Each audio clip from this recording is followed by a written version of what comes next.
5 मिनिटं थांबणार सगळ्यांसाठी. ठीक आहे, चलो व्हेरी गुड मॉर्निंग. आपण काल पूर्ण बघितलेलं टेक्निकल कोण शिकवणार आहे, नॉन टेक्निकल कोण शिकवणार आहे, आपण काय काय कव्हर करणार आहोत, टॉपिक्स कशा प्रकारे आपण जाणार आहोत आपल्या सिलेबसला घेऊन, MRTPचं काय इम्पॉर्टन्स होतं हे सुद्धा मी सांगितलं की आपण म्हणजे मी तरी हा सगळ्यात अगोदर का घेते, कारण की याच्यावर खूप प्रश्न येतात आणि हा बाय हार्ट लर्न झाला पाहिजे. म्हणजे इवन मी सांगते तुम्हाला की माझे BMCचे जे स्टुडंट्स आहेत ते कॉमर्स आणि आर्ट बॅकग्राऊंडचे आहेत, तरी त्यांना MRTP ऍक्ट हा बाय हार्ट झालेला आहे. एस्टॅब्लिशमेंट, मग बोर्ड बनवतात, मग ते करतात, हे करतात. सो या प्रोसेसने जर आपण गेलं तर हा बाय हार्ट व्हायला काहीच टाइम लागत नाही. फक्त आणि फक्त मला म्हणजे तुम्ही म्हणणार की मॅडम एवढा मोठा सिलेबस आहे कसा कव्हर होईल. MRTP ऍक्टला मी 15 दिवस लावते मिनिमम, पण हा एवढा टाइम याला द्यावाच लागणार आहे मला, कारण की याला तुम्हाला जर हा बाय हार्ट झाला तर मी तुम्हाला काल जसं सांगितलं की प्रॅक्टिकल क्वेश्चन्स असतात. आता प्रॅक्टिकल क्वेश्चन्स म्हणजे काय की लँड यूज, आज मी शेवटी प्रश्न पण दाखवणार आहे तुम्हाला. लँड यूज कशा असतात, कोणत्या प्रकारचे लँड यूज असतात. ऍज सच URDPFI मध्ये हे दिलेलं आहे, NBCच्या गाईडलाईन मध्ये हे दिलं आहे, TCPOच्या गाईडलाईन्स मध्ये हे दिलं आहे. पण पॉइंट इज, जेव्हा मला दिसतंय की मी एखादा RP किंवा एखादा DP बघितलेला आहे, देन आय कॅन कन्क्ल्यूड दॅट की मला न वाचता या प्रश्नाची उत्तरं देता येतात. कोणत्या प्रकारचे सर्वे करतात, तर आता आम्ही जी रिपोर्ट केलेली आहे त्याचं मी एकदा दाखवेल की काय काय केलं, मग काय करतात. GIS मॅपिंग करतो, प्रॅक्टिकली GIS मॅपिंग करतो किंवा गुगल अर्थ इमेजेस घेऊन एक्झॅक्टली बघतो की तिथे कोणतं लँड यूज आहे, मग त्याच्या पुढे काय सर्व्हेस असतात. सो हे सगळं is practical approach towards the MRTP. ठीक आहे, आपण बघू, म्हणजे टेन्शन घेण्याची काही गरज नाहीये, आपण बघू. हे सगळं आपण काल बघितलं काय आहे फीज आणि काय दॅट म्हणजे मी परत आज रिपीट नाही करणार आहे. सगळ्यात शेवटी फक्त कोणी न्यू ऍड झालं त्यांच्यासाठी मी रिपीट करेन.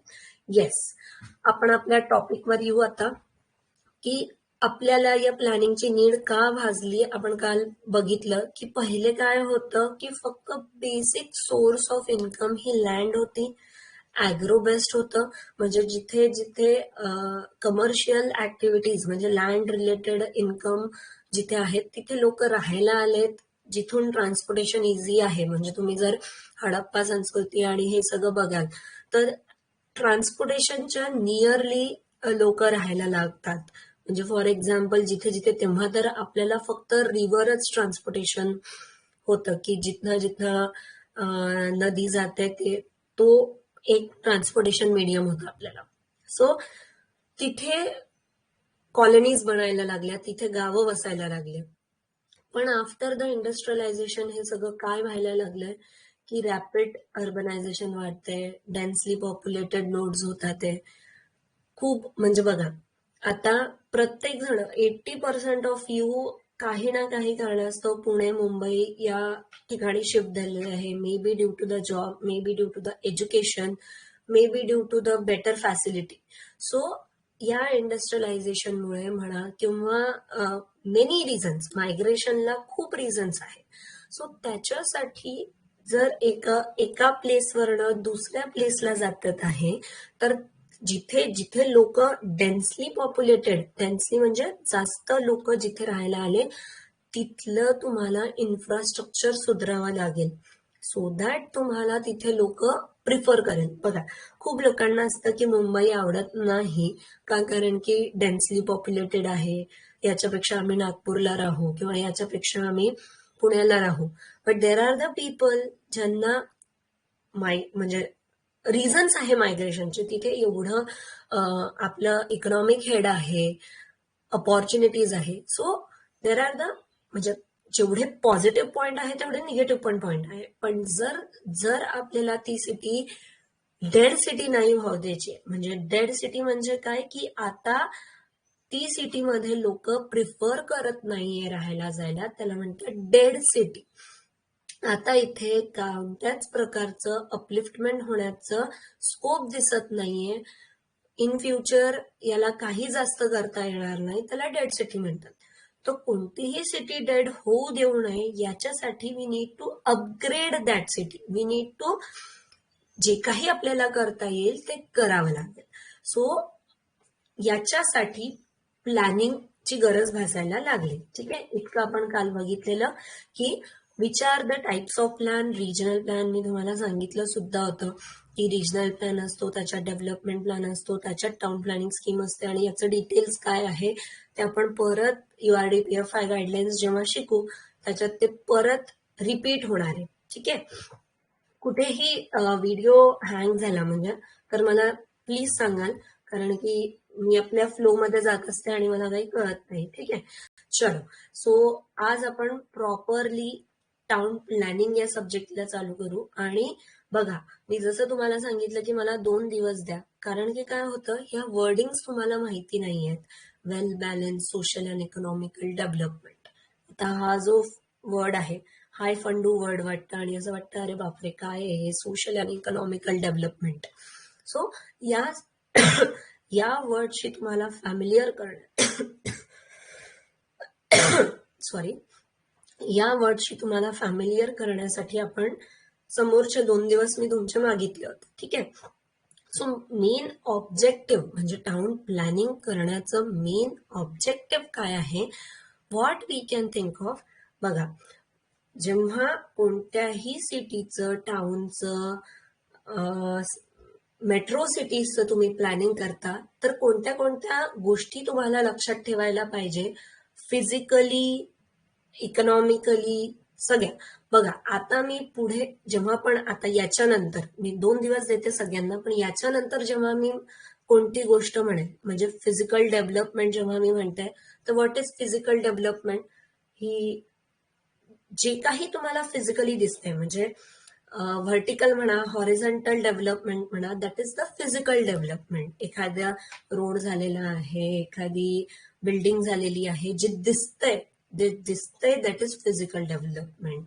व्हॉट इज सोशल डेव्हलपमेंट, लोकांचा विकास, सोशल डेव्हलपमेंट. ठीक आहे, one second.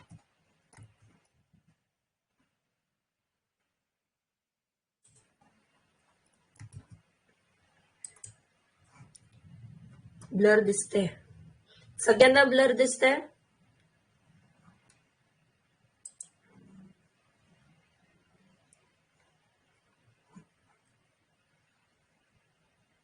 Okay, I hope आता नाही दिसेल. ऍक्च्युली काय होतंय, एकदा चेक करा. आता मला सांगा, आताही ब्लर दिसतंय. I did one setting.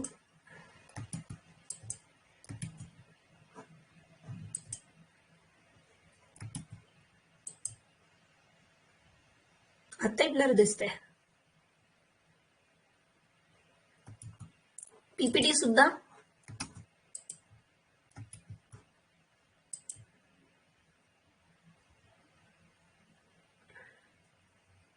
Okay okay,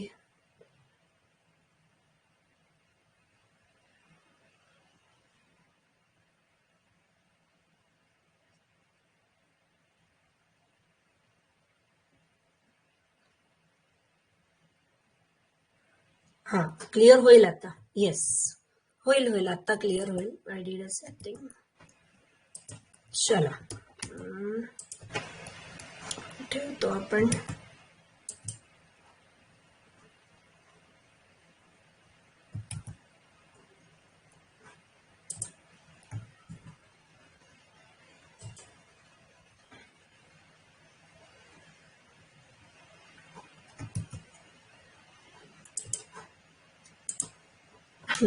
चलो, ठीक आहे. कोणत्याही गोष्टीचं फिजिकल डेव्हलपमेंट याचा अर्थ काय होतो मी सांगितलंय. फिजिकल म्हणजे मला जे फिजिकली दिसतंय, रोड दिसतात ते, बिल्डिंग दिसतात ते, दॅट इज फिजिकल डेव्हलपमेंट. ठीक आहे, व्हॉट इज सोशल डेव्हलपमेंट म्हणजे पर्सन टू पर्सन. बघा, म्हणतात ना, तू अरे त्या गावाला गेला, XYZ गावाला गेला आणि तुझं खूपच डेव्हलपमेंट झालं. म्हणजे हे काय होतं, दिस इज द सोशल डेव्हलपमेंट. आपण लोकांमध्ये राहतो, आपल्याला जी एन्व्हायरमेंट मिळतं. म्हणजे फॉर एक्झाम्पल आता याचं आहे की अरे याचं टाउन प्लॅनरशी काय घेणं देणं आहे सोशल डेव्हलपमेंटची. तर सगळ्यात म्हणजे जर तुम्ही म्हणाल तर सगळ्यात अगोदर सोशल डेव्हलपमेंटला लक्ष देण्यात येतं, म्हणजे लोकांचा विचार करण्यात येतं. जेव्हा ॲज अ प्लॅनर मी एखादा टाउन डेव्हलप करत आहे, तर तुम्हाला मी म्हणलं की आपल्याला ना एखादी स्कूल प्रपोज करायची किंवा गार्डन प्रपोज करायचं. There are the two criteria. एक हायवे आहे त्याला लागून एक करायचंय की थोड्याशा आतमध्ये तुम्हाला करायचंय. So as a planner what will you think, त्याला मेन मेन हायवेवर दिलं पाहिजे हे ना रे, कारण की इझिली एक्सेसिबल झालं पाहिजे लोकांना. नो. तेव्हा तुम्ही सोशल पॉइंट ऑफ व्ह्यू काय विचार करता, पोरं आहे, लहान पोरं आहे, मेन हायवेवर दिलं तर आवाजही आहे म्हणजे गाड्यांचा, secondly safety point of view सुद्धा नाहीये, तर थोडं आतमध्ये स्कूल प्रोव्हाइड करणं, थोडं आतमध्ये गार्डन प्रोव्हाइड करणं is much more better. So इथे तुम्ही social point of view consider करता. नेक्स्ट इज सेम सेम आपण जेव्हा इकॉनॉमिक पॉइंट ऑफ व्ह्यू बोलेल मी, तर जेव्हा तुम्ही सोशल आणि फिजिकल बद्दल बोलता तेव्हा तुम्हाला इकॉनॉमिक पॉइंट ऑफ व्ह्यू पण लक्षात घ्यावा लागतो, कारण की तेव्हाच तर त्या टाउनचं अपलिफ्टमेंट होईल ना. सेम थिंग, जर मला एखादं कमर्शियल प्रॉपर्टी किंवा कमर्शियल काहीतरी प्रपोज करायचं, ऑब्विसली मला जितकं फ्रंटेज मिळेल तिथे मी प्रोव्हाइड करेल. So this is economic point of view. या अशा खूप म्हणजे सोशो इकॉनॉमिक कल्चर अशा सगळ्या गोष्टींचं मिक्सिंग असतं टाउन प्लॅनिंग. सो उद्यापासनं मंडेपासनं जे आपण बोलायला स्टार्ट करू ते असं बोलू की फिजिकल सर्वे, सोशल सर्वे, सोशो इकॉनॉमिक सर्वे. सो तुम्हाला हे कळायला पाहिजे व्हॉट इज दिस. ठीक आहे, याच्यासाठी आपण हे ब्रशअप करतोय. हेल्थ रिलेटेड म्हणजे काय कोणत्या ऑब्जेक्टिव्ह आहे आपले, तर हेल्थ रिलेटेड म्हणजे हे सोशलमध्ये कन्वर्ट येतं की जे काही एन्व्हायरमेंट आहे ते तुम्हाला चांगलं प्रोव्हाइड करायचं आहे. Health condition and environment for all. Convenience very important aspect की बघा कोणतेही नेबरहुड असेल काही असेल तर अम्युनिटीज सर्व्हिसेस हे मिनिमम रीच डिस्टन्सवर असायला पाहिजे. बघा जेव्हा मी एखादा टाउनशिप काढते, we will speak about the township, म्हणजे डेव्हलपर करते ती नाही, आपण पुढे बघू की इंटिग्रेटेड टाउनशिप सुद्धा टाउन प्लॅनिंगच्या अंडर येतं, व्हॉट एव्हर मे बी. ठीक आहे, सो तुम्ही एक काय म्हणतात फ्लॅट विकत घेण्याचा विचार करताय, मेन हायवे आहे, रस्त्याच्या त्या साईडला सुद्धा डेव्हलपमेंट आहे, रस्त्याच्या या साईडला सुद्धा डेव्हलपमेंट आहे. सो जर तुम्हाला कम्पेअर करायचं असेल, बघा एव्हरीवन तुमच्यातले सगळे लोक प्लॅनर आहात, पण फक्त तुम्हाला हे माहिती नाहीये जे आपण विचार करतोय ते प्लॅनिंगच आहे. बघा कसं, अरे त्या तिकडच्या साईडला काहीच नाहीये, बरं खाली उतरलं तर दुधाचं पॅकेटही नाही मिळत, नाही नाही नाही तिकडे नाही घेऊ आपण. दुसऱ्याचं म्हणणं येतं अरे पण तिकडे जिम आणि हे सगळं स्विमिंग पूलही दिलंय आपल्याला. सो हे काय आहे, कन्व्हिनियन्स, म्हणजे according to your convenience you म्हणजे प्रायोरिटी चेंज होतं. सो सगळ्यात इम्पॉर्टंट प्लॅनरचा आस्पेक्ट सेम काय असतो की म्हणजे लोकांना कन्व्हिनियन्स होईल असं सर्व्हिसेस प्रोव्हाइड करणं ऍट अ मिनिमल डिस्टन्स. म्हणजे तुम्ही कोणत्याही प्रकारे ट्रान्सपोर्टेशन वाढेल असं काहीही न करता त्या एरियामध्ये एखादी स्कूल असली पाहिजे, त्या एरियामध्ये असं सगळं म्हणजे जे आता तुम्ही इनडायरेक्टली म्हणतात अरे यार तो एरिया ना मस्त डेव्हलप झालेला आहे, तिथे सगळं काही आहे, आता तू खाली उतरल्या उतरल्या सगळं मिळतं तुला. So this is what the planner do.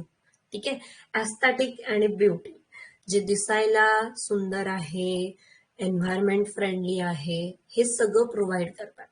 Land use zoning, बघा आता इथे काय म्हणलेलं आहे, आपण डिटेलमध्ये लँड यूज झोनिंग बघू पुढे. लँड यूज झोनिंग म्हणजे काय, रेसिडेन्शियल कमर्शियल, जसं आपण काल बोललेलो की रेसिडेन्शियल मी जिथे बसलेली आहे that is full residential building. So याला जर तुम्ही डीपी मध्ये मार्किंग बघाल तर याला येल्लो मार्क केलेलं असेल. आपण बघू कलर कोडिंग सुद्धा बघू की कोणत्या याला कोणतं कलर मार्क केलेलं असतं. ठीक आहे, सो रेसिडेन्शियल असेल तर सगळीकडे येलो मार्क असेल, कमर्शियल असेल तर तुम्ही बघाल की ब्लू मार्क असेल. पण सपोज आता म्हणजे तुम्हाला विचार पडेल, मॅडम आमच्या सोसायटीच्या खाली सगळे कमर्शियल आहे, फर्स्ट फ्लोअरला ऑफिसेस आहे आणि आम्ही वरती राहतो, मग काय 2 कलर मार्क होतात का, येल्लो आणि ब्लू? नाही, त्याला मिक्स्ड यूज म्हणतात आणि एक पेल येल्लो कलर असतो त्याला. आपण बघू, एक डीपी आणि एक आरपी बघू, तेव्हा तुम्हाला कळेल की सगळ्या गोष्टी कशा मार्क होतात, कशा दिसतात, कसं असतं लँड यूज झोनिंग. ठीक आहे. इन्फ्रास्ट्रक्चरल क्रायटेरिया म्हणजे काय की सगळं वॉटर सप्लाय, सॅनिटेशन, इलेक्ट्रिसिटी, ज्या ज्या बेसिक मूलभूत गरजा आहेत त्या पूर्ण झाल्या पाहिजे. आणि सगळ्यात इम्पॉर्टंट ज्याच्यावर पूर्ण आपली हिस्ट्री डिपेंड आहे ते आहे ट्रान्सपोर्टेशन अँड कनेक्टिव्हिटी. जसं आपण आता म्हणतो की थोडं दूर घर घेतलंय, अरे तिथलं ना तिथे ना कोणता ऑटोवालाही जात नाही, बसेस नाहीये, तर तिकडे रेट्स कमी होऊन जातात इनडायरेक्टली, म्हणजे फॅसिलिटीज नसल्यामुळे. So transportation and connectivity also plays a very important role in this. ठीक आहे. सो या सगळ्या these are the objective of town planning. आता बघा मॅडम हे किती बोर आहे आणि याच्यावर प्रश्न तरी येतात का? बघा, तुम्हाला ऍट द एंड जाऊ द्या, मला आज एक 10 स्लाइड मी शिकवणार आहे आणि त्याच्यानंतर मी एक 6 प्रश्न काढले आणि ते सगळ्या याच गोष्टीवर आहेत आणि जे मागच्या पेपर्समध्ये म्हणा किंवा राजस्थानच्या पेपरमध्ये, गुजरातच्या पेपरमध्ये मी सगळे पेपर आहे माझ्याकडे आणि ते सगळे कंबाईन करून काढते. तर मी तुम्हाला दाखवेल की yes this can be the expected question. So हे सगळं काय आहे, हे सगळं तुम्हाला याला चालू ठेवायचंय आपल्याला प्लॅनर म्हणून. So these are the objective of town planning. आता बघू आपण जे important principles of town planning. बघा काय होतं, झोनिंग केलेलं आहे. झोनिंग म्हणजे काय, तर झोनिंग म्हणजे एक ब्रॉडली क्लासिफाईड करतात. ब्रॉडली क्लासिफाईड म्हणजे काय, आता बघा की मी ज्या एरियात राहते किंवा तुम्ही ज्या एरियात राहता तिथे मोस्ट प्रोबेबली रेसिडेन्शियल आहे. हा, तर त्याला रेसिडेन्शियल झोन म्हणण्यात येईल. बघा आपण झोन आणि लँड यूजचा फरक बघू की झोन म्हणजे काय, एका मोठ्या एरियाला जिथे मोस्ट प्रोमिनंटली ती ऍक्टिव्हिटी केली जाते त्याला झोनिंग म्हणतात. आणि लँड यूज म्हणजे काय की त्या प्रत्येक एका जागेवर ज्या गोष्टी आहेत, एका म्हणजे मी जिथे बसलेली आहे that is residential. So this is land use. पण मी ज्या एरियात राहते तिथे ऑलमोस्ट सगळे रेसिडेन्शियल आहे. So that is residential zone. Clear आहे व्हॉट इज झोन आणि what is land use. Secondly example घेऊ आपण. आता सपोज करा पेठ एरियामध्ये तुळशी बागेत 99% हे कमर्शियल आहे. सो आपण त्याला काय म्हणू, कमर्शियल झोन. तिथे राहणारे लोक सुद्धा आहेत, त्यांची घरं सुद्धा आहेत, बट दिस इज द, त्याला काय आहे, मोस्ट प्रोबेबली तिथे कमर्शियल झोन आहे. So this is the basic difference between the zone and the land use. So this is zoning. Commercial zone, industrial zone, MIDC एरियाला आपण जसं म्हणू हा इंडस्ट्रीयल झोन आहे आमच्या गावातला. इकडे मोस्टली सगळे रेसिडेन्शियल आहे. जे गावठाणला जे आपण म्हणतो की एकदम कोर एरिया आहे आपल्या सिटीचा, that is the commercial zone. So this is non as the zoning. ठीक आहे. Will move forward for the green belt. ठीक आहे. आता बघा काय होतं की कोणताही टाउन ना खूप वाढत चालला आहे आणि स्प्रेड खूप होत आहे. सो त्याच्या पेरिफेरियलला आपण एक ग्रीन झोन देऊन देतो, ग्रीन बेल्ट देऊन देतो. म्हणजे काय होतं, यांनी खूप डेव्हलपमेंट म्हणजे अनाप कुठेतरी वाढायचं मोठं. मला सांगा की गाव वाढलं तर एवढा काय प्रॉब्लेम आहे, वाढू द्या ना, इट्स बेटर. मला याचं उत्तर पाहिजे ऍज अ प्लॅनर म्हणून चॅट बॉक्समध्ये. गाव वाढलं तर काय फरक पडतोय लोकांना?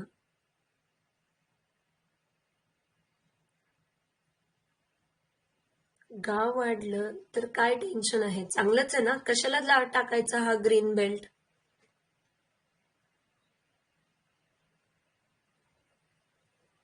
Not in a planned way. Yes, one more. Yes Bhagyashree, very good. जेवढं तुम्ही प्लॅन डेव्हलपमेंट वाढवाल, तेवढं तुम्हाला इन्फ्रास्ट्रक्चरल फॅसिलिटी सुद्धा वाढवावं लागेल. म्हणजे काय की जर आज इथून सगळे बघा, आता कॉम्पॅक्ट सिटी नावाची एक कन्सेप्ट येते, आपण घेऊ तो पण स्मार्ट सिटीज आणि अमृत जेव्हा घेऊ तेव्हा कॉम्पॅक्ट सिटी नावाची, म्हणजे ऍज मच ऍज पॉसिबल जवळ राहायचं. का? कारण की जर जितकं तुम्ही सिटीच्या सेंटर पासून दूर राहण्याचं बघाल, तेवढं तुम्हाला इन्फ्रास्ट्रक्चरल म्हणजे वॉटर सप्लाय लाईन तिथपर्यंत पोहोचवावी लागेल. त्याच्यानंतर तुम्हाला इलेक्ट्रिसिटीची लाईन तिथपर्यंत पोहोचवावी लागेल. So there are the many म्हणजे ज्या इन्फ्रास्ट्रक्चरल जे गोष्टी आहेत ते तुम्हाला खूप दूरपर्यंत पोहोचवावं लागेल आणि मधली जागा खाली राहणार. So it will be a not planned development. So it is better to have a green belt, आणि त्याला म्हणलंय नॉन डेव्हलपमेंट झोन, आणि त्याच्या आतमध्येच गाव वाढायला पाहिजे. हे कोणासाठी येतं? To prevent the किऑटिक. बघा आता हा जो वर्ड आहे किऑटिक, हा काय आला आहे? Again this is a planning word. किऑटिक spread म्हणजे कसं तरी स्प्रेड होईल, त्याच्यापेक्षा एका याला आपण शेप देऊन त्याला बरोबर करू शकतो. दिस is the principle of town planning. ठीक आहे, व्हेरी गुड. सगळ्यांनी कुठे ना कुठे करेक्ट आन्सर्स दिलेले आहेत. Difficult to provide services, green cover कमी होईल, to arrange the facility in that area. बघा अपने आप सुरू होतं हे, है ना? चलो will go back. Housing. Obviously जर तुम्ही हाऊसिंग, अफोर्डेबल हाऊसिंग, ऍक्च्युली हे हाऊसिंग नसून हे काय असतं? Affordable housing. कारण की जेव्हा तुम्ही एका नवीन गावाला राहायला येतात तेव्हा तुम्ही म्हणजे इफ आपल्याला जे विचार करायचं असतं टाउन प्लॅनरला, ते सांगेल मी. हे जे वर्ड्स आहेत ना ते काय असतात ऍक्च्युली, एकदम वापरण्यात येतं आणि नंतर कळतं की अरे यार आपल्याला हे सांगावं लागतं.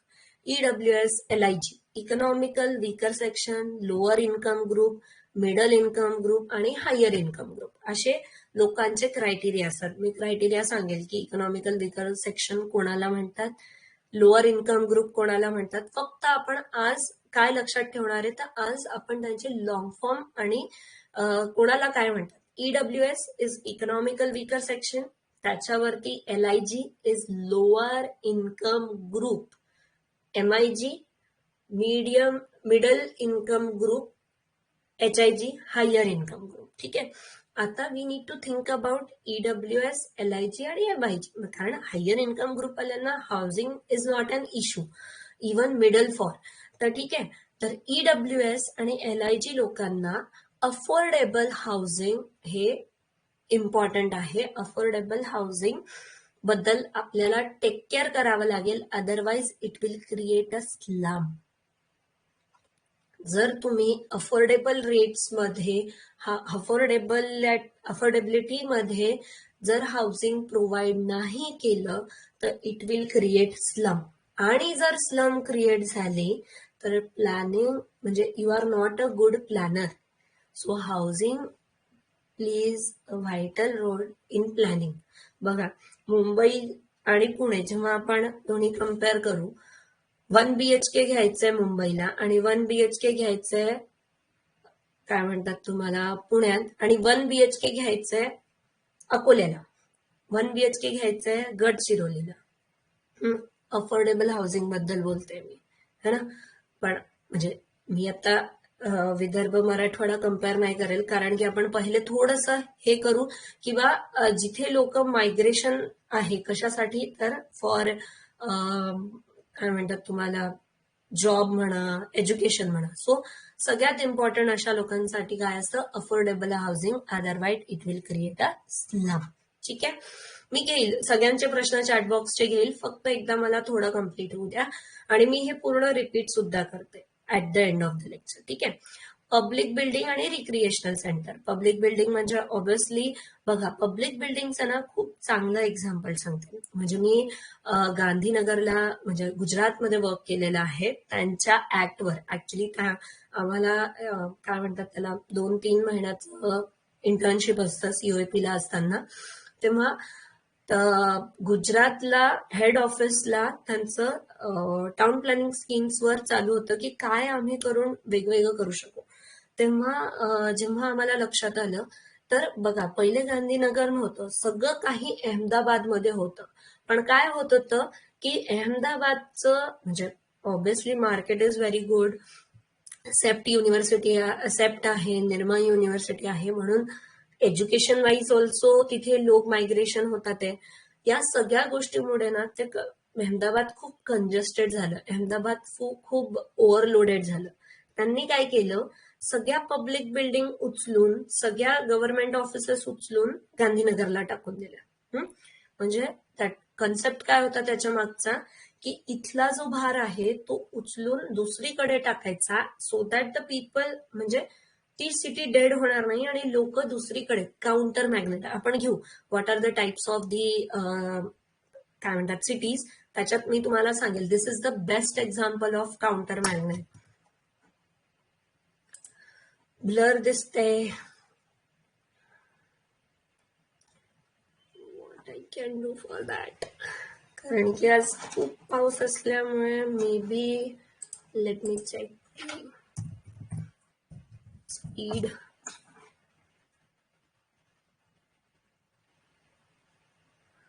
फोर 25 MBPS आहे, 30 MBPS आहे, 28 MBPS आहे. म्हणजे इतका प्रॉब्लेम जायला नाही पाहिजे.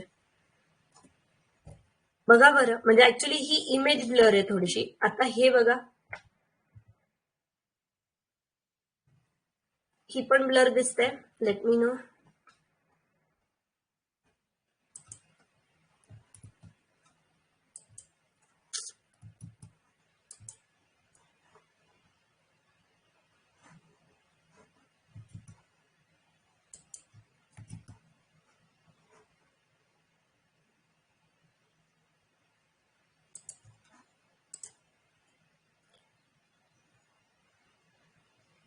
नाही असं नाहीये.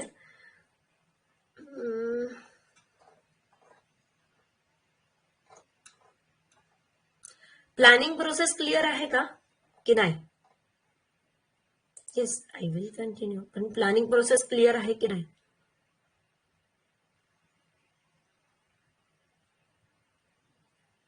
नाही.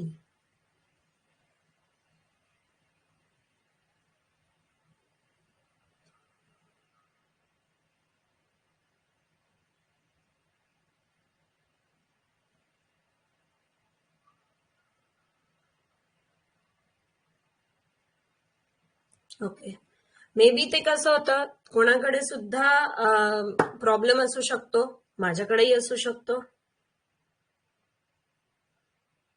लिंक कंटिन्यू करा. ओके,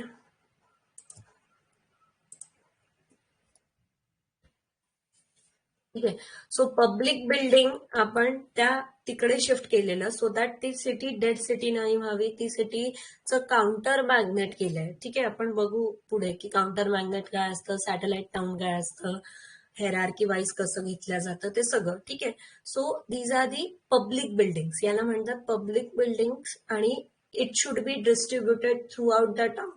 नाहीतर सगळं गोष्ट आपण जर सेंटर ऑफ द टाउन ठेवून दिली तर लोकांचं बघा, इथे पूर्ण गाव आहे आणि सगळ्या पब्लिक बिल्डिंग एकदम सेंटरला ठेवलं तर सगळं कंजेशन वाढेल. सो देअर आर द, म्हणजे असं नाहीये सगळीकडे, it should be evenly distributed so that लोकांचं कंजेशन वाढणार नाही. हा, ऑब्व्हियसली तुम्ही म्हणाल मॅम पण असं नसतं, सगळीकडे जे आहेत ते पब्लिक बिल्डिंग मोस्टली मध्येच असतं. तर ज्या सगळ्यांना लागणाऱ्या आणि नेहमी लागणाऱ्या पब्लिक बिल्डिंग्स आहेत त्यांचं इथे ठेवलेलं इज ओके. पण जसं आता तुम्ही म्हणाल, मी रोड सिस्टमवर येते, की तुम्ही म्हणाल की मॅम रेल्वे स्टेशन हे खूप आउटरला असायला पाहिजे, तर गावात पाहिजेच नाही. पण ट्रान्सपोर्टेशन मोड जो असतो ना त्याच्यामुळे लोक डेव्हलप होतात. तुम्ही जर बघाल की आमच्या गावात मॅम रेल्वे स्टेशन नव्हतं, आमच्या गावात एअरपोर्ट नव्हतं, आणि ते एक ट्रान्सपोर्टेशन सिस्टीम आली आणि त्याच्यामुळे लोक तिकडे राहायला आले. आणि तिथनं आता वाटतं की अरे हे काय सेंटर आहे का आपल्या गावाचं, का? कारण की रोड म्हणजे जिथे ट्रान्सपोर्टेशन सिस्टीम येते त्याच्याजवळ लोक राहायला येतात. आता बघा, सगळ्यात बेस्ट एक्झाम्पल जे मी याचा आता सांगते, तर मुंबईमध्ये नैना म्हणून एक स्कीम आलेली आहे, Navi Mumbai influence notified area. म्हणजे नवी मुंबईचं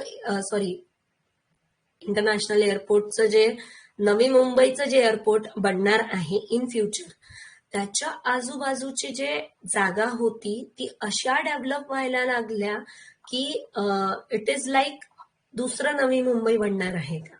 सो ट्रान्सपोर्टेशन, आता बघा, इवन पुण्याचं विमाननगर हे पहिले आउटर होतं, आता Viman Nagar is a part of the Pune आणि ते एकत्र वाटतं. तुम्ही कोणत्याही, इवन आता नागपूर आउटर मध्ये आहे airport, in the near future तुम्हाला बघा की नागपूरचा एअरपोर्टचा एरिया सुद्धा कसा डेव्हलप होईल, रेल्वे स्टेशन सुद्धा बघा. सो दी अशा क्रायटेरिया, ऑब्व्हियसली एअरपोर्ट हे आउटरला ठेवतात due to the many constraint. आता तुम्हाला माहिती असेल, हाईट आणि हे सगळं, आणि एन्व्हायरमेंटला इफेक्ट नाही व्हावं, बर्ड्सला इफेक्ट नाही व्हावं वगैरे. There are the many criteria for the airport should be on a outer side. ठीक आहे, पण रेल्वे स्टेशन वगैरे अशा ज्या गोष्टी आहेत that should be in the centre of the city. कारण की त्याच्यामुळे सगळं कनेक्टिव्हिटी आहे, तिथे लोकांना कन्व्हिनियन्स व्हायला पाहिजे सगळ्यांना यायला. So public building should be, ज्या नेहमी वापरल्या जातात that should be in a centre, but it is evenly distributed. ठीक आहे, आता दीज आर दी प्लॅनिंग. आपण पहिले एकदा प्रोसेस बघू आणि मग सगळं करू. बघा, प्लॅनिंग प्रोसेस म्हणून काहीच नाहीये. ठीक आहे, दिस is the common sense process. आपण क्लासेसला घेऊन एक एक्झाम्पल घेऊ आणि आता मी प्लॅनिंगला घेऊन.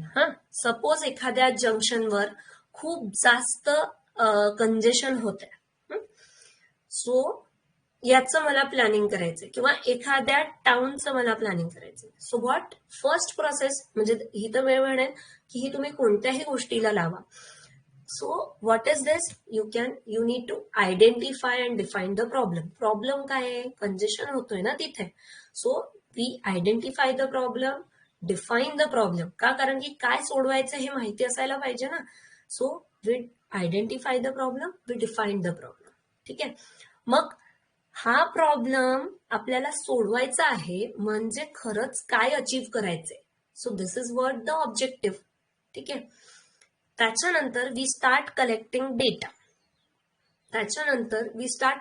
डेटा. म्हणजे काय, जर सपोज हा जंक्शन बद्दल बोललोय, तर मी म्हणेन की काय इथे किती पीसीयू काउंट्स असतात, काय होतं, किती लोक कोणत्या पीक आवर्सला जातात, कधी होईल, हे सगळं मी डेटा कलेक्ट केलं. किती मागच्या वर्षी ऍक्सिडेंट झाले इथे, काय झालं, सगळ्या गोष्टी मी कलेक्ट केल्या. देन ही कलेक्शन झालं. याला आता मी इथे अजून काही गोष्टी सांगते, that can be the expected question. So primary data collection आणि secondary data collection. Primary data collection म्हणजे तुम्ही स्वतः उभे राहून पीसीयू काउंट घेतलं, दॅट इज प्रायमरी. ठीक आहे, secondary data collection is what, RTO मध्ये गेले, मागच्या वर्षी किती ऍक्सिडेंट झाले सांगा, त्यांच्याकडे रेकॉर्ड असतं, तो तुम्हाला डेटा देतात. या सिटीमध्ये किती लोक आहेत, सेन्ससवाल्या ऑफिसकडे जा, ते 2011चा 2021चा येईल आता, तो डेटा देतात. दिस इज द सेकंडरी डेटा. म्हणजे कोणीतरी सर्वे केला आहे आणि तो वापरणं इज अ सेकंडरी डेटा. तुम्ही स्वतः सर्वे करणं is a primary data. Clear आहे?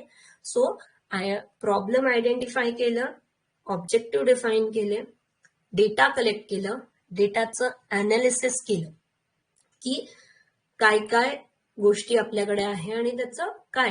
पण हे करंट सिच्युएशनला झालं है ना, म्हणजे हे करंट पीसीयू काउंट आहे. आजचा प्रॉब्लेम सोडून काही फायदा आहे का? You need to forecast it, की फ्युचरमध्ये काय होणार आहे, फ्युचरमध्ये कसं फोरकास्ट. म्हणजे आज तर इथे 1 लाख लोक येतात, फ्युचरमध्ये 2 येतील, मग काय पुढे जाऊन परत दुसरा फ्लायओव्हर बांधायचं का? So you need to forecast it. सगळ्यांचं फोरकास्टिंग असतं. सपोज आरपीडीपीला घेतलं तर 20 वर्ष असेल, जर तुम्ही एखाद्या डॅमचं घेतलं तर 30 वर्ष असतं. कोणत्याही गोष्टीला एक फोरकास्टिंग इयर असतं की किती वर्षासाठी ते फोरकास्ट करायचं. त्यानुसार तुम्ही त्याला डिझाईन करता की येस इथे 4 लेन काय म्हणतात हायवे पाहिजे, किंवा हा रोड वाढवावा लागतो, किंवा नेक्स्ट ऑप्शन हेही नसेल जमत तर फ्लायओव्हर प्रोव्हाइड करावं लागतं. So design the thing, then fixing the priorities. बघा आता जसं मी म्हणलं की 4 लेनही प्रोव्हाइड करू शकता आणि फ्लायओव्हरही देऊ शकता. तर प्रायोरिटी डिसाईड करा की काय कशाची गरज आहे.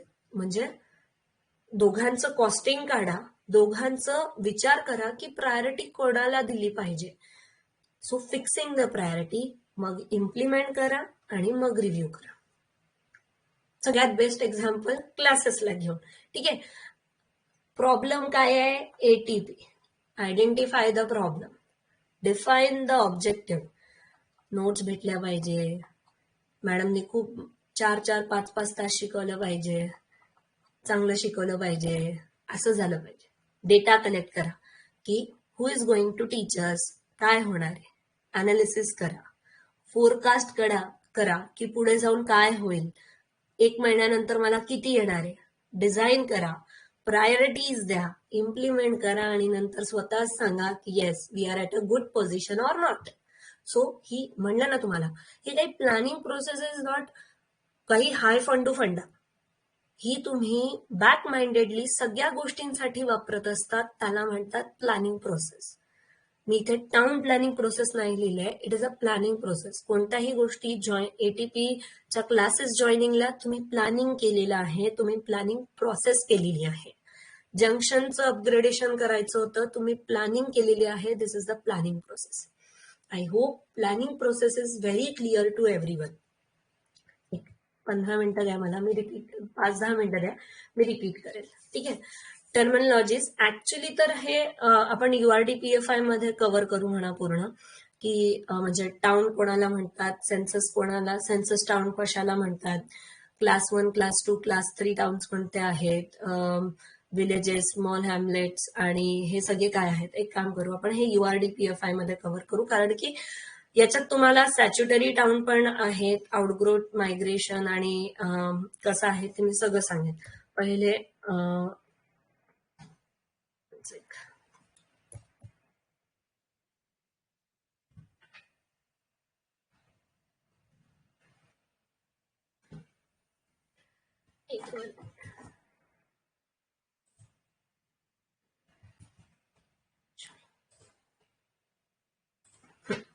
आता टाइप्स ऑफ ग्रोथ, ह्या इथनं एकदम क्लिअरली ऐका. Now we R on the, म्हणजे एक छोटा पार्ट आपण घेतलेला आहे बेसिक प्लॅनिंगचा, आणि आता आपण एक ओरिजिनल प्लॅनिंगला जातोय की ग्रोथ म्हणजे कोणत्याही सिटीचं ग्रोथ हे कोणत्या प्रकारे होतं, कसं ते कन्सिडर केलं जातं. So first is according to the origin, second is according to the direction. म्हणजे डिरेक्शन वाईज म्हणजे काय की बघा, जेव्हा वेन वी ते म्हणजे एवढं गाव खूप अर्बनायझेशन झालेलं नसतं, तेव्हा there are the 2 types of, म्हणजे हे हॉरिझॉन्टल डेव्हलपमेंट खूप येतं. म्हणजे बघा, तर पुणे, मुंबई, नागपूरही एवढं व्हर्टिकल डेव्हलपमेंटला सध्या नाही आलंय. येस, वर्जला आहे ते व्हर्टिकल डेव्हलपमेंटच्या, पण जेव्हा तुम्ही पुणे आणि मुंबई कन्सिडर कराल, 90% of the public is living in the vertical वाल्या ह्याच्यात. म्हणजे काय की फ्लॅट सिस्टीम म्हणा, आपल्या इथे जागा कमी आहेत, लोक जास्त आहेत. So we think about the vertical development.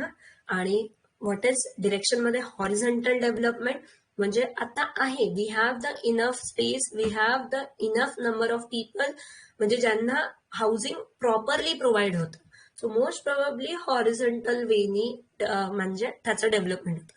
Actually हे तर खूप क्लिअर आहे. आपल्याला जे शिकायचं आहे ते आहे नॅचरल आणि plan growth. Actually plan growth बद्दल आपण जर बोलायला गेलं तर नवी मुंबई बेस्ट एक्झाम्पल आहे. Navi Mumbai is a plan growth, म्हणजे इट इज अ स्क्रॅच पासनं एक प्रॉपर बनवलेली सिटी आहे. Gandhinagar is plan growth, Chandigarh is plan growth, नया रायपूर इज प्लॅन ग्रोथ, सध्या झालेली अमरावती म्हणजे कोणाची, तेलंगणाची वाली Amravati is a plan growth. म्हणजे तिथे काय आहे, प्लॅनरने प्रॉपर स्टडी करून एका ब्लँक जागेवर एक प्रॉपर प्लॅन्ड सिटी बनवलेली आहे. That is the plan growth. ठीक आहे. नॅचरली ग्रोथ कशी होते, so there are the 4 types of natural growth. आपण एक एक करून सगळं बघू की व्हॉट इज म्हणजे काय असतं. So first is concentric spread. आता आपण कॉन्सेंट्रिक स्प्रेड बद्दल बघू. ऍक्च्युली काय होतं बघा, आता खूप कॉन्ट्राडिक्टरी पॉइंट आहे. तुम्हाला सुद्धा असं वाटेल की मॅडम काहीतरी चुकीचं बोलतात आहे, पण मी तुम्हाला सगळं सांगते एक एक.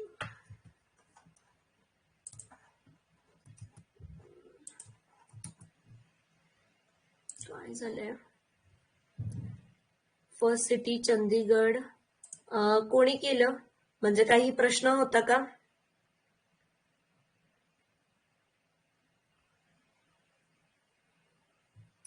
मे बी चुकून झाला असेल. Can I continue? ठीक आहे. So first is concentric spread. आता बघा, कॉन्सेंट्रिक स्प्रेड नावावरनं काय कळतंय, सर्क्युलर सर्कल मध्ये स्प्रेड होत चाललंय सिटी, त्याला म्हणतात कॉन्सेंट्रिक स्प्रेड. ठीक आहे. आता बघा, लोकांची काय टेंडन्सी असते, टू म्हणजे जेवढ्या जवळ होईल तेवढ्या जवळ राहण्याचं ही लोकांची टेंडन्सी असते. म्हणजे ऑब्व्हियसली जेव्हा सिटी एक छोटी सिटी असते, छोटस गाव असतं, जवळ जवळ जवळ जवळ करत करत करत करत, म्हणजे आता पहिले काय होतं, शिवाजीनगर होतं, मग स्टॉप पर्यंत आलो, मग आपण कोथरूड कर्वेनगर पर्यंत आलो, मग कोथरूड पर्यंत आलो, मग बावधान पर्यंत आलो, आणि मग मुळशीला चाललो गेलो, आणि कुठे कुठे जातोय. सो हे काय होतंय, कॉन्सन्ट्रेट म्हणजे लोक राहता राहता इकडे सॅच्युरेट झालं, आउटरला राहायला लागले, सॅच्युरेट झालं, आउटर राहायला. सो नॅचरल टेंडन्सी काय आहे लोकांची, टू बी जेवढ्या जवळ होईल तेवढ्या जवळ राहायचं. ठीक आहे. सो या आतमधल्या याला म्हणतात CBD, सेंट्रल बिझनेस डिस्ट्रिक्ट. याचा अर्थ काय झाला की जे काही रोजच्या वापरीचे जे आहेत ते सेंटरमध्ये असतात, म्हणजे रेल्वे स्टेशन झालं, काही पब्लिक बिल्डिंग झाल्या, ह्या CBD मध्ये असतात, सेंट्रल बिझनेस डिस्ट्रिक्ट. ठीक आहे.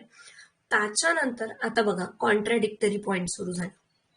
Second zone is low income group. म्हणजे यांचं म्हणणं आहे की इथे इकॉनॉमिकल वीकर सेक्शन आणि लोअर इन्कम ग्रुप राहतात, मग हायर इन्कम ग्रुप आउटरला राहतात. काहीतरी वेगळं वाटत आहे ना. आता आपण मी पटवून देते की yes, this is the correct. I agree की सेंटरला जागेचे किंमत खूप आहे. मग हे EWS आणि LIG कसे राहतात इथे, तर HIG लोक राहायला पाहिजे होते. एकदा परत मी EWS वगैरे, कारण की मी खूप वापरणार हे शब्द, तर EWS is economical weaker section, LIG is lower income group. Criteria लक्षात ठेवा, economical weaker section, lower income group, नाही सॉरी नाही तर लक्षात ठेवा, economical weaker section, lower income group, middle income group, higher income group. ठीक आहे. सो जे EWS आणि LIG सेक्शन आहे ते कॉन्सेंट्रिक स्प्रेडच्या थेअरीमध्ये म्हणलेलं आहे, दे lives as near as possible to the CBD, आणि हायर इन्कम ग्रुप बाहेर जातात. ठीक आहे. आता मी एक्झाम्पल्स देते तुम्हाला. बघा, आय अग्री तिथल्या जागेचे रेट्स जास्त असतात, पण यांना EWS आणि LIG सेक्शन्सला ट्रान्सपोर्टेशन अफोर्ड होत नाही, किंवा मी खूप आउटरला राहणार आणि रोज इथनं येणं जाणं करेल, त्यांना ट्रान्सपोर्टेशन अफोर्ड होत नाही. ते कुठे कॉम्प्रोमाइज करतात, ते एरियाला घेऊन कॉम्प्रोमाइज करतात. आम्हाला एकही रूम मिळाला तर चालेल, आम्हाला अर्धी रूम मिळाली तर चालेल, पण आम्हाला इथेच पाहिजे. आम्ही स्लम मध्ये राहू, पण आम्हाला इथेच पाहिजे. आम्ही काहीही करू, पण आम्ही CBD मध्ये राहू. ठीक आहे. कारण की इथे आमचा इन्कम सोर्स आहे, इथे आम्हाला राहायला जागा कितीही कमी मिळाली तर चालेल, बट वी कांट अफोर्ड की मी ट्रान्सपोर्टेशन करेन. ठीक आहे. सेम ठिकाणी आता तुम्हाला अजून पटवण्यासाठी मी सांगते की हायर इन्कम ग्रुप, त्यांचं बजेट आहे 5 करोडचं घर विकत घ्यायचं. मला सांगा, जर तुम्ही पुण्याचं सेंटर, पुण्याचं सेंटर थोडंफार आपण पेठ प्लस काय म्हणतात त्याला, रेल्वे स्टेशन असं घेऊ, 5 करोडचं माझं बजेट आहे. मला सांगा, मी CBD मध्ये प्रिफर करेल की मी आउटर मध्ये प्रिफर करेल थोडंफार? I can afford transportation. मला जर बाहेर घेतलं तर मला मस्त स्विमिंग पूल वालं सगळं, मोठी सोसायटी आणि सगळं काही अम्युनिटीज आणि फलाना ठिकाणा सगळं मिळेल. पण तेच मी 5 करोड वाला जेव्हा मी इथे कन्सिडर करते तेव्हा मला मे बी ह्या सगळ्या फॅसिलिटीज नाही मिळतील. So higher income group people tends to live on a outer side, आणि जेवढे लोअर इन्कम आहे त्या सेंटरला राहण्याचा हे करतात. का? कारण की ते लोक अफोर्ड करतात ट्रान्सपोर्टेशन. त्यांना स्पेशियस थिंग पाहिजे. कळतंय का? मला फक्त कळते की नाही ते फक्त सांगा, नाही तर I will repeat it again and again. हा, कुठे ना कुठे मी म्हणेल ना, तुमचं थोडंफार कॉन्ट्राडिक्टरी पॉइंट असू शकतो की मॅडम पण तिकडचा एरिया इतका मोठा आहे आणि तिकडे लोक इतके पैसे का देतात ते, आणि ते EWS LIG लोक का राहतात ते. तिथे मी खूप सोसायटीज बघितलेल्या आहेत ज्या तिथे हायर इन्कम ग्रुप लोक सुद्धा राहतात. पण जेव्हा जेव्हा तुमचं असा क्रायटेरिया यायला लागतं त्यांना सुद्धा ही डिफिकल्टी येतं की इथे असा असा प्रॉब्लेम आहे, इथे एवढ्या मोठ्या सोसायटीज मधनं सोसायटीज येत नाही. ते जर थोडंसं मी आउटर गेलो असतं तर चांगलं झालं असतं. ठीक आहे. आय होप कॉन्सेंट्रिक स्प्रेड आता सगळ्यांना क्लिअर आहे की कसं असतं. सो उद्याचा होमवर्क काय आहे, परवाचा म्हणजे मंडेच्या लेक्चरचा होमवर्क काय आहे, सिटीज बघायच्या आणि कोणत्या कॉन्सेंट्रिक फॉर्म स्प्रेड मध्ये आहेत. म्हणजे तुम्ही जिथे राहताय, मी हे जे डेव्हलपमेंट सांगणार आहे सगळ्या, तुम्ही जिथे राहतात आहे त्या कोणत्या प्रकारच्या स्प्रेडमध्ये येतं. मी आज फक्त कॉन्सेंट्रिक आणि रिबन दोन एक्सप्लेन करणार आहे. तर तुम्ही कॉन्सेंट्रिक मध्ये आहात की रिबन मध्ये आहात, अजून मी सॅटेलाइट आणि स्कॅटर्ड एक्सप्लेन नाही केलंय. सो या दोघांमध्ये आहात की नाही हे मला आल्या आल्या मंडेला सकाळी सगळ्यांनी सांगायचं. ठीक आहे. What is ribbon development? एकदम नावावरनं कळतं की अलॉंग द रोड लोक राहायला येतात because of the improvement of the road. म्हणजे हाफ ऑफ द, जर तुम्ही एखाद्या बघाल की एक्सप्रेस हायवे झालं, म्हणजे आता नागपूर अमरावती एक्सप्रेस वे झालं होतं, त्याच्या अलॉंगचे जे छोटे छोटे गावं आहेत मोस्ट प्रोबब्ली ना ते रोडवर येण्याचं म्हणजे काय, अलॉंग द रोड त्यांची डेव्हलपमेंट व्हायला स्टार्ट होते. बेस्ट एक्झाम्पल नगर आहे. बेस्ट एक्झाम्पल औरंगाबाद सुद्धा म्हणू शकता तुम्ही. अलॉंग द रोड ते गाव पूर्ण मिरज, म्हणजे जेव्हा जर तुम्ही नेटवर सर्च कराल तर मिरज हे आहे, पण मी मिरज कधीच व्हिजिट नाही केलंय. So I don't know is it along the ribbon development. मला नगर माहिती आहे, मला औरंगाबाद माहिती आहे. अलॉंग द रिबन मध्ये म्हणजे अलॉंग द रोड तो पूर्ण गाव डेव्हलप झालेला आहे. त्याच्यानुसार त्यांचं ऍज मच ऍज पॉसिबल लोक काय करतात, अलॉंग द रोड राहायला येतात, सो दॅट म्हणजे त्यांची अपलिफ्टमेंट. पण नंतर इन फ्युचर काय प्रॉब्लेम व्हायला लागतं, जेव्हा ते रिबन मधनं कॉन्सेंट्रिकला जायला लागतं, म्हणजे काय होतं, रोडच्या अलॉंग लोक राहायला आले पण ते आता खूप गाव वाढत चालले आहेत, तर ते इनडायरेक्टली कॉन्सेंट्रिक मध्ये कन्वर्ट होतं. पण त्याच्यामुळे काय व्हायला लागतं माहितीये का, की आता सगळ्यांनी रोडच्या जवळ यायचंय म्हणून सगळ्यांच्या डेव्हलपमेंट या रोडच्या अलॉंग असते. स्कूलही तिथेच येतं, पेट्रोल पंपही तिथेच येतं आणि मग सगळं काही तिकडे यायला स्टार्ट होतं. So it creates the problem. म्हणजे खूप फ्युचरमध्ये एक 15-20 वर्ष झाल्यानंतर हे मग या गावाला आपल्याला काय द्यावं लागतं, बायपास. खूप ट्रॅफिक वाढलेलं आहे आणि या गावातनं थोडाफार तरी आपला ट्रॅफिक कंजेशन कमी व्हावा याच्यासाठी आपण बायपास देतो, सो दॅट हे याच्यातनं नाही गेलं पाहिजे. So there can be a three things. म्हणजे एक तर एक तुमचं गाव कॉन्सेंट्रिक असेल, रिबन डेव्हलपमेंट असेल, किंवा it will be a combination of concentric plus ribbon development. So मंडेच्या लेक्चरमध्ये म्हणजे 7 ते 7:05 मी फक्त सगळ्यांना विचारणार आहे, फ्रॉम वेअर यू आर, म्हणजे तुम्हाला चॅटबॉक्स मध्ये लिहायचंय फ्रॉम वेअर यू आर आणि तुमचं पॅटर्न कोणतं आहे. ठीक आहे. सो इथपर्यंत आपण म्हणजे ह्या दोन डेव्हलपमेंट आपण आज बघितलेल्या आहेत की what is concentric set, what is ribbon development आणि याला रिलेटेड काय आहे. ठीक आहे. सो सॅटेलाइट टाउन आणि स्कॅटर्ड हे आपण मंडेच्या लेक्चरला बघू आणि थोडंफार आपण पुढे गेल्यानंतर म्हणजे तुम्हाला कळायला लागेल की yes now I am ready to go for the MRTP. ठीक आहे. चलो आता फक्त ज्यांनी आज नवीनली जॉईन केलेलं आहे मी त्यांच्यासाठी फर्स्ट वाल्या स्लाइड्स एकदा, कारण की मला खूप परत परत तेच प्रश्न येतात आहे फोनवर, म्हणून एकदा मला 5 मिनिटं द्या आणि मी तुम्हाला फक्त काय काय we are providing in the class तेवढं फक्त एक्सप्लेन करते. ठीक आहे. टेक्निकल सिलेबस पूर्ण मी कव्हर करणार आहे, इव्हन व्हॅल्युएशन, MRTP सगळं सगळं सगळं. ठीक आहे. आणि क्वालिफिकेशन वगैरे ठीक आहे आता तुम्हाला माहिती. शीतल वाळवेकर मॅडमनी आज तुमच्यासाठी एक व्हिडिओ पाठवलेला आहे की कसं तुम्हाला म्हणजे कसं नियोजन करायचंय आपल्याला, आणि ते हे परत एज्युफेस्टच्या ऍपवर आज दुपारपर्यंत अपलोड होईल. ऍक्च्युली ते ट्रॅव्हलिंग करतात आहे म्हणून, तर त्यांनी जे पाठवल्यात ते मी तुम्हाला दुपारपर्यंत अपलोड करते की किती डीप मध्ये तुम्हाला GK GS वाचायचंय, किती वेटेज सायन्सला द्यायचं आहे. फॉर एक्झाम्पल त्यांनी सांगितलंय की 10 मार्क्स तरी सायन्सला आहे. सो हा जो सायन्स आहे तो ब्रशअप कसा करायचा आहे आपल्याला, आणि बाकीचं जे इंटरनॅशनल लेवलला आणि नॅशनल लेवलला आणि महाराष्ट्र लेवलला कोणत्या प्रकारचं अर्बन फॅसिलिटीज आहे, अर्बन रिलेटेड प्रॉब्लेम्स आहेत, त्या कशा डिस्कस करायचं असं त्यांनी एक व्हिडिओ पाठवलाय मला. तर आपण ते आज मी तुम्हाला तुमच्यासाठी अपलोड करेन. So technical part will be covered by me, non technical by ma'am. ठीक आहे. त्याच्यानंतर आहे की काय कोणते कोणते टॉपिक्स आपण कव्हर करणार आहोत. तर मी सगळ्यात अगोदर म्हणलं की काल झालं, आज झालं, आणि एक मंडेचा हाफ दिवस, कारण आपण मंडे पासून लेजिस्लेशन चालू करू.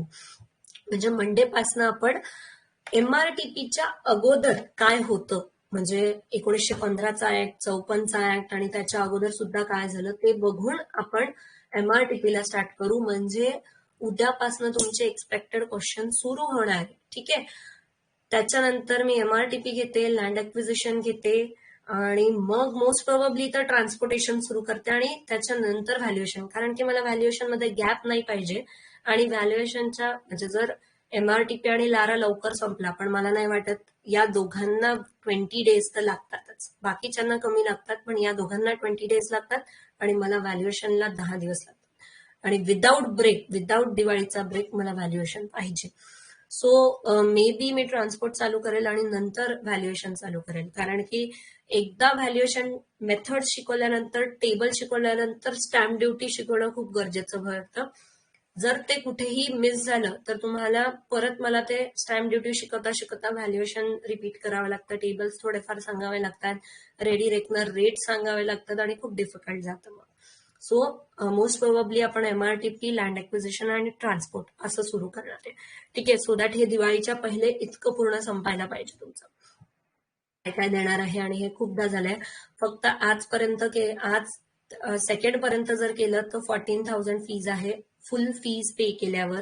आणि जर तुम्हाला 2 इन्स्टॉलमेंट मध्ये भरायची असेल तर 7,500 यांनी भरू शकता, आणि हे सगळं इन्क्लूड आहे. आता हे खूपदा सांगून झालं. अरे हा, आजचे आपले प्रश्न राहिलेत.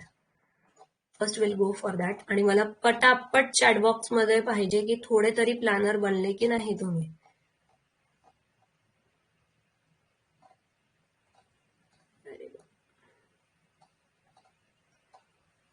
चलो,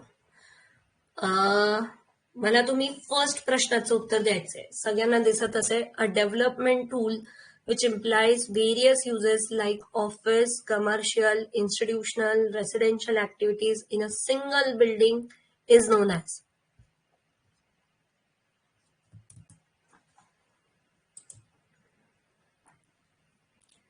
गुड. अरे वा, झालंय थोडंफार. चलो चलो, very good very good. Mixed use है ना. कमर्शियल म्हणजे ओनली कमर्शियल, रेसिडेन्शियल म्हणजे ओनली रेसिडेन्शियल. आणि हा प्रश्न आहे बरं, राजस्थानचं जे आत्ता पेपर झालेला ATPचा, त्याचा प्रश्न आहे. मी असं काही मनानी नाही टाकलंय किंवा I want to boost up you. ठीक आहे. नेक्स्ट. आणि हा जो प्रश्न आहे, ठीक आहे, मी तुम्हाला अजून शिकवला नाहीये, पण I can expect from you, कारण आपण आता ग्रोथ ऑफ द सिटी बघितली.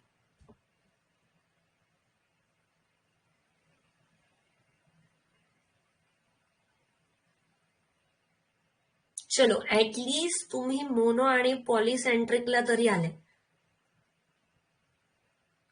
है ना. म्हणजे ठीक आहे, मला ते 1 आणि 2 चुकलं तर चालेल, पण ऍटलीस्ट खालच्या गोष्टी बायफर्गेट केलं तुम्ही, म्हणजे ते काढून टाकलं, हे मला खूप चांगलं वाटलं. बघा, सेक्टरल स्ट्रक्चर हा ना चंदीगड आणि हे म्हणजे सेक्टरल स्ट्रक्चर हा नवी मुंबईला घेऊन येऊ शकतो तुम्हाला, म्हणजे त्या सेक्टर्स मध्ये फॉर्म झालेले आहे. सो सेक्टर तुम्ही काढून टाकलं. ऍक्सियल स्ट्रक्चर म्हणजे काय, अलॉंग द रोड वाढलंय, जे मी नगरचा एक्झाम्पल दिलं. आता there are the two things, that is mono and poly. Actually काय होतं मुंबईला घेऊन, की छोटे छोटे 7 आयलंड्स होते आणि ते पॉली न्यूक्लिएटेड स्ट्रक्चर आहे आणि त्यांच्या अलॉंग ते पूर्ण वाढत गेलं आणि ते आता एक हे झालं. So yes, poly nucleated structure हे आपण जेव्हा आरपी घेऊ त्याच्यात अजून चांगल्याने तुम्हाला कळेल की what is poly nucleated structure. ठीक आहे. येस, काही ना काही का होईना कुठे ना कुठे तुम्ही डोक्याला हे द्यायला स्टार्ट केलंय. स्ट्रक्चर म्हणजे हा कोणीतरी सांगितलंय गुरुग्राम, त्याच्यानंतर बेस्ट एक्झाम्पल तर चंदीगड आहे. सेक्टर स्ट्रक्चर आहेत, सेक्टर हे बी गांधीनगर आहे, जे ऑलमोस्ट जे प्लॅन सिटी आहेत ना ते मोस्टली ते सेक्टरल फॉर्म मध्ये फॉर्म करतात. लेट मी सी की पुढचा प्रश्न मी घेतला आहे का.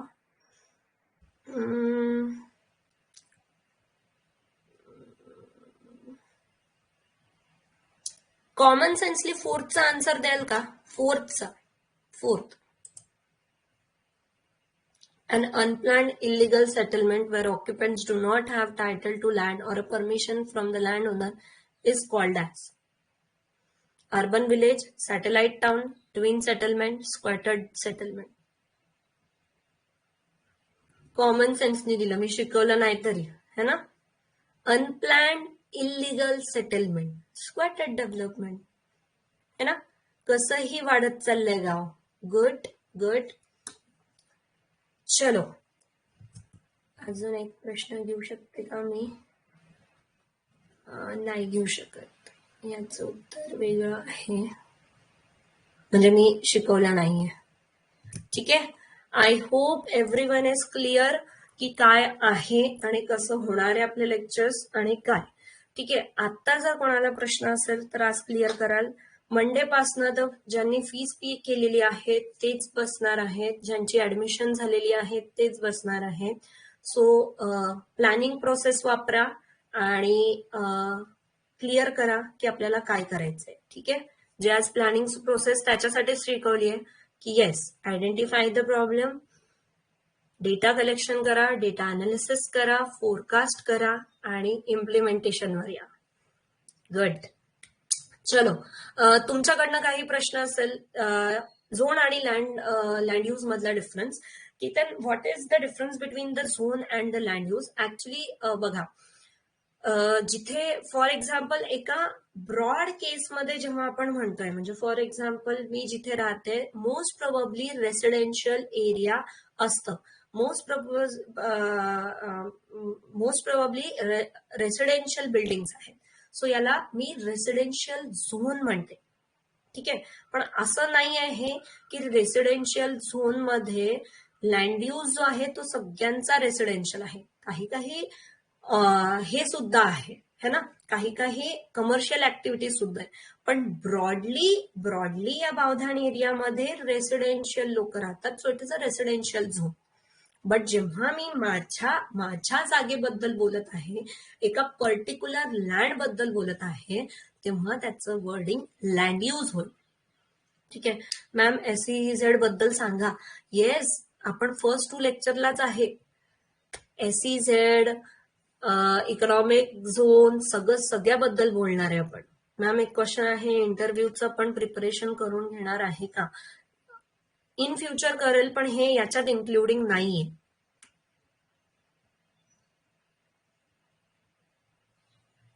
Lecture timing compulsorily 7 to 8 and 8 to 8:15 question answering session compulsorily through out the session. Deepak, आपण हे उद्या म्हणजे मंडेच्या लेक्चरला डिस्कस करणार आहे की तुमचं गाव हे रिबन आहे की कॉन्सेंट्रिक आहे. आज याला घेऊन जर काही प्रश्न असेल तर ते ऐका. Sudhir, this is your personal question. की कुठे क्लास लावायचा, कारण मॅम तुम्ही दोन्ही ठिकाणी शिकवतात आहे तर काय करायचं. तर त्यांनी मला, म्हणजे मी नेहमी हा प्रश्न याचा आन्सर मी सगळ्यांना तेच देते की मी त्यांच्याकडे मला स्टार्ट मिळालेला, सो त्यांनीच माझं एवढं नाव केलेलं आहे, कारण की तिथून मी स्टार्ट केलेलं. सो ऑब्व्हियसली एक काय इथिक्स असतात की ऑब्व्हियसली त्यांच्याकडे सुद्धा घ्यायचं. सो IITians मध्ये सुद्धा मी घेणार आहे. टीचिंग मध्ये माझा कुठेच फरक पडत नाही, फक्त एवढा आहे की पर्सनल टचअप, कारण की तिथे मी पर्सनली तुम्ही मला व्हॉट्सअपवर मेसेज पाठवा आणि मी तुम्हाला आन्सर देईल असं नाही होणार आहे. You need to question to the IITians and then IITians will forward me the selected questions. So personal touch-up वाला एक फक्त मोठा डिफरन्स आहे. मॅम रेफरन्ससाठी नोट्स लागतील डेली रीड करायला, फॉर शुअर लागतील. जेव्हा पण मी तुम्हाला काय म्हणतात MRTP सुरू करेल, MRTP ची सॉफ्ट कॉपी देईल, तुम्हाला स्वतःला ते रीड करता येणार आहे, मी हे गॅरंटी सांगते. Once I will teach you, तुम्हाला ते अपने आप रीड करता येईल. सो ऑब्व्हियसली नोट्स ह्या फॉर शुअर जेव्हा तुमच्या ऍड येतील त्याच्या 10 दिवसांनी तुमच्या हातात हार्ड कॉपी मिळेल. ठीक आहे. CBD सेंट्रल डिस्ट्रिक्ट, ठीक आहे, व्हेरी गुड. असं इंटरॅक्टिव्ह सेशन मला आवडतं. Someone is asking, other is replying, very good. त्याच्यानेच तुमचं डेव्हलपमेंट होईल. मी सांगते, जेवढं तुम्ही इंटरॅक्टिव्ह राहाल तेवढ्याच तुम्हाला इझी पडेल. नोट्स बद्दल रोहन मी आत्ताच बोलले. Lavasa is a township, Lavasa is a planned city, Lavasa is a private city, Dholera and a gift, very good. म्हणजे Sahil, you are knowing about it, it's very good. खरंच असं थोडंसं तरी डेव्हलप करा की, म्हणजे साहिलने लिहिलंय गिफ्ट सिटी, गांधीनगर आणि अहमदाबादच्या मध्ये गिफ्ट सिटी म्हणून येते, फायनान्शियल टेक सिटी. त्याबद्दल असं काही सिटीज बद्दल वाचणं सुरू करा. आपण सगळे घेणार आहोत. आजच लवासा आणि हे सँक्शन आहेत का, प्रॉब्लेम्स काय आहेत, सगळं घेणार आहोत.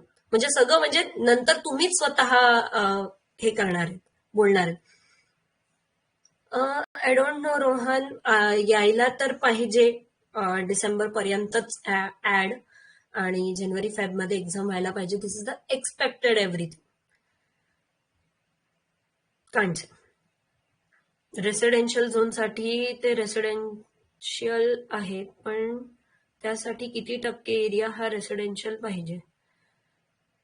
झोनिंग मध्ये असं काही नाहीये, म्हणजे त्याला झोनिंग ही फक्त ना ऍब्रप्ट याच्यावर केली जाते, म्हणजे ते लँड यूज नाहीये. जेव्हा तुम्ही डीपी बघाल ना, जे मी आता उघडून ठेवलंय फक्त लिजंड्स वाला पार्ट, तर त्याच्यात फक्त झोनिंग नाही होत.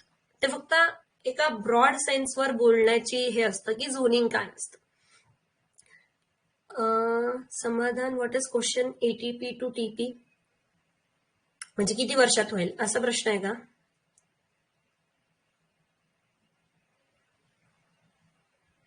ओके. ATP टू TP बघा, मागच्या वेळेस जे झालेले म्हणजे 2013ला जे झालेले आहेत त्यांचं जो टॉपर असतो त्यांचा तर 5 वर्षांनी डिरेक्टली प्रमोशन होतं आणि TP बनतात.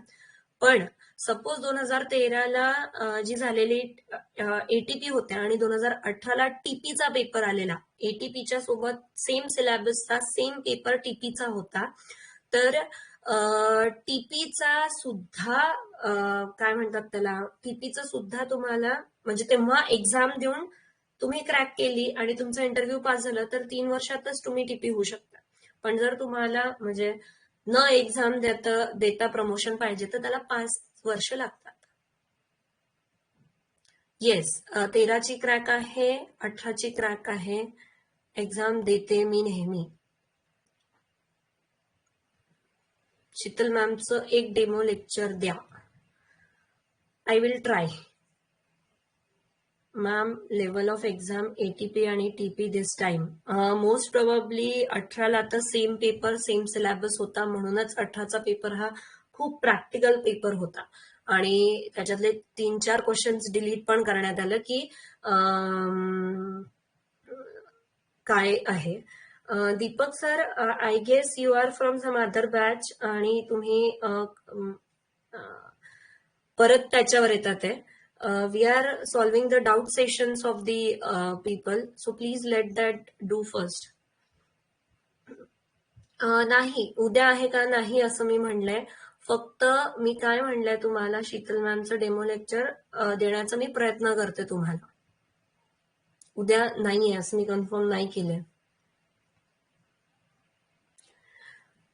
प्रमोशनसाठी मास्टर करून काही ऍज सच फायदा नाहीये. ऍक्च्युली 5 वर्षांनी म्हणजे जेव्हा तुम्ही सीओईपी मध्ये असता तेव्हा काय होतं की मास्टर्स म्हणजे ते डिपार्टमेंट वाले लोक 4 पाठवतात सीओईपी ला for the masters if they required. So master करून प्रमोशन मध्ये तसला काही फायदा होत नाही. कालचं लेक्चर ऍक्च्युली या ऍपचं प्रॉब्लेम आहे तर 24 to 48 आवर्स मध्ये अपलोड होतं. I will start recording this lecture and स्वतःच अपलोड करायला स्टार्ट करेल. आणि मी ते करायला स्टार्ट केलं तर तुम्हाला ते खूप हँग झालं. Will do that. काहीतरी सोल्युशन फाइंड करते मी. 82 कट ऑफ आहे परेश, मी कालच सांगितलंय. येस, अभ्यास होतो. मागच्या वेळेस ही झाला, यावेळेसही होतो आणि नेहमी होणार. मी तुम्हाला कालच म्हणलं, 1.25 तास मी घेते, तेवढं मी शिकवेल ते चांगल्याने ऐका आणि स्वतः 1 तास अभ्यास करा, चांगल्याने करा. नाहीतर कसाही अभ्यास कराल तुम्ही आणि मला म्हणाल की मॅम जमलं नाही काही होतं. अरे म्हणजे मी का म्हणते हे एवढं, म्हणजे सगळ्यांचं कालपासून एक फोन की मॅडम 1 तासच घेते तर तुम्ही एवढं कसं होणार आहे सगळं. मी तुम्हाला हे नोटिफिकेशन आलंय म्हणून तर मी अभ्यास करायला स्टार्ट केलंय, म्हणून तुम्ही क्लासेस जॉईनिंगचा विचार करतात. पण देअर आर द पीपल, जी 30 लोकांची माझी आतापर्यंत बॅच झालेली आहे, ती बिफोर म्हणजे जानेवारी पासनं ही 2 बॅचेस झालेल्या आहेत माझ्या, ज्यांना माहिती होतं इंटरनल न्यूज की एटीपीची एक्झाम येणार आहे. ठीक आहे. सो त्यांना तुम्ही विचारू शकता. त्यांचे क्लासेस झालेले आहेत. एक पूर्ण 2.5 महिन्यात त्यांचं प्रॉपर 0 to एंड पर्यंत पूर्ण सिलेबस मी कव्हर केलेला आहे. सो